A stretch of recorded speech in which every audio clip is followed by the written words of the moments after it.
Well, how are you doing?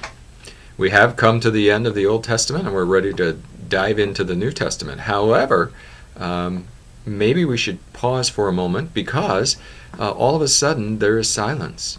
The prophets have gone silent, and we're still at 430 years before the coming birth of the Messiah. What happened? I thought I'd give you just a brief history. It's going to be almost impossible to cover 430 years in the space of 7 or 8 minutes, but let's see what we can do and introduce the Synoptic Gospels of Matthew, Mark, and Luke here today as we get started in a very exciting way to move into the New Testament. First of all, as we know, after 430, after Malachi, Joel, Ezra, Nehemiah, the temple and the walls are rebuilt. Basically, we have this period of silence, and we wonder, maybe from a historical perspective, how do we go from there to getting to the point where the Romans now have kind of brought rule to the entire Mediterranean, and that it seems like Greek language, Greek culture seems to pervade everything.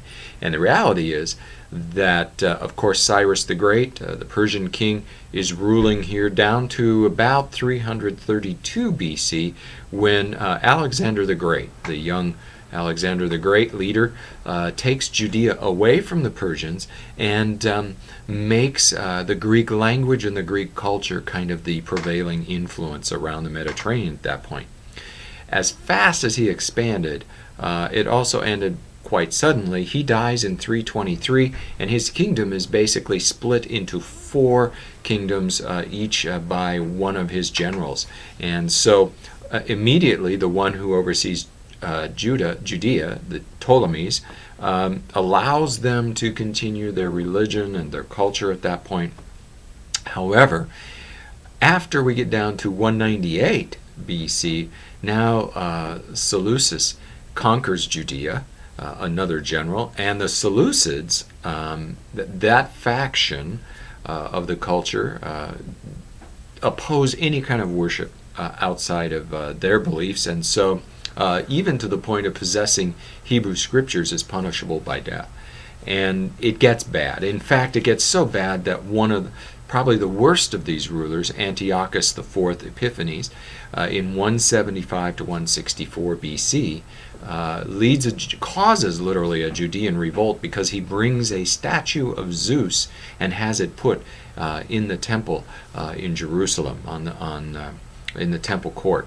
This just provokes the anger of the Jews, and led by a man named Mattathias, they revolt, and they literally regain independence at this point.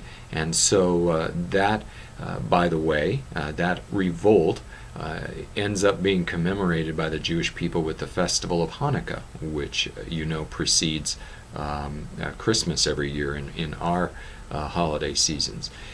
Now, that kind of maintains itself until the Romans come in and take over. But some of the things that happen here is now Greek becomes kind of the main culture, main language. The Romans do come in ultimately at 63 BC and take over again, and they would rule for hundreds of years at that point. And so it's during this silent period when there really are no prophets speaking that a number of things happen. There are a number of writings which take place at this time. Jewish scholars translate the Hebrew text into Greek, into Common Greek, so that it's more widely disseminated and read. The Dead Sea Scrolls, very famous, were written during this time, and probably the most prominent of all of the writings are the books of the Apocrypha, which means the hidden away books. And they're called that because they were not really included with the scriptures. They were not used as sermon texts. They were not used in worship. But nonetheless, they provided some background, and there were a number of those writings which actually get put together. You'll notice in a Roman Catholic Bible that the apocryphal books happen and are put right in there between the Old Testament and the New Testament. A couple of these, 1st and 2nd Maccabees, provide some valuable historical context for us, and that's where we get a lot of the history of this time. And of course, as we know, and even into the New Testament period, there are many writings going on that claim to be either historical or to speak to the coming Messiah in one way, shape, or form. However, they were not included and canonized in our New Testament. And we could probably get into a discussion as to how that takes place. But the reality is, over the centuries, the people used the writings for worship and for study. And by the time we get to the point where the Scriptures officially are canonized, some 400 years after the resurrection of Christ, pretty much they're all together. And it wasn't so much that the group who got together, these scholars, added some, threw some out, added some other ones. The reality was all they really did was affirm the writings as they were, and that's how we ended up with the Bible. God, working through his people, brought the text as he chose it together, and so we have then the Bible we have for today.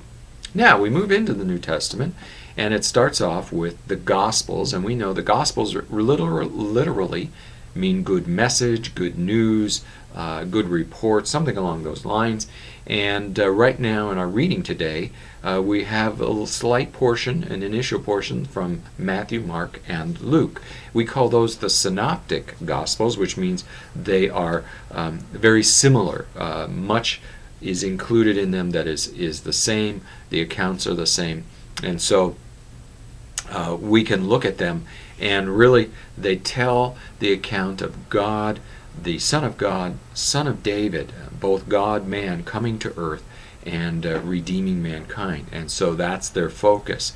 Matthew, written somewhere around AD 50, focuses not only on the story and narrative of Jesus' life and his teachings, but also how it fits into the overall picture, and a little bit looking forward to the ultimate ushering in of God's kingdom.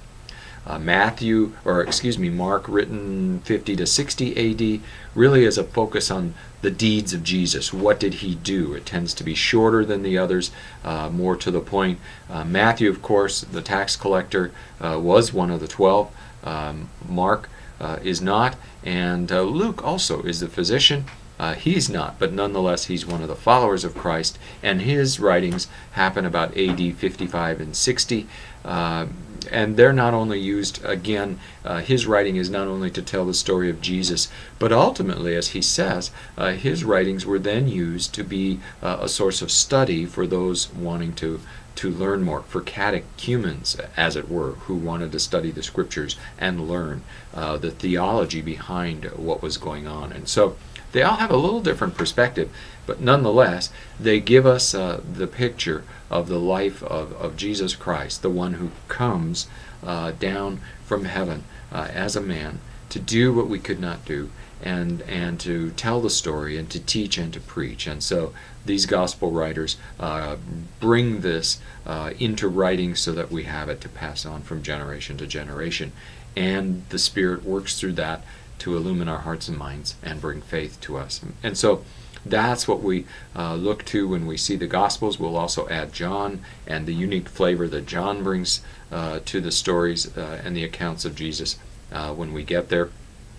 I've also included in the blog piece today a little chart at the bottom which takes these three Gospels, Matthew, Mark, and Luke, and splits them up and shows you how much of each one can be attributed uniquely to that writer, and how much of theirs either is also written about in one other one or in both of the other ones. So you can kind of get a percentage feel for how that plays out. Thought that might be kind of interesting. Anyway, we do come to a point where Matthew gives us kind of the genealogy leading up to Jesus, and we also get the account of the foretelling of the birth of John the Baptist. So we have now moved from 430 BC down to about 2 BC, and we are right at the coming advent of the Messiah. And so we move into the New Testament, and it is the good news, and let's celebrate it as such because it means everything to us. So as we start into this, it will be very exciting, and looking forward to these next few months as we really dig into the gospel message, and then all of the writings, certainly of Paul, the letters, and everything that God would bring to us to point us to his Son as Savior. So with that, We'll look forward to talking to you again and continuing on our journey.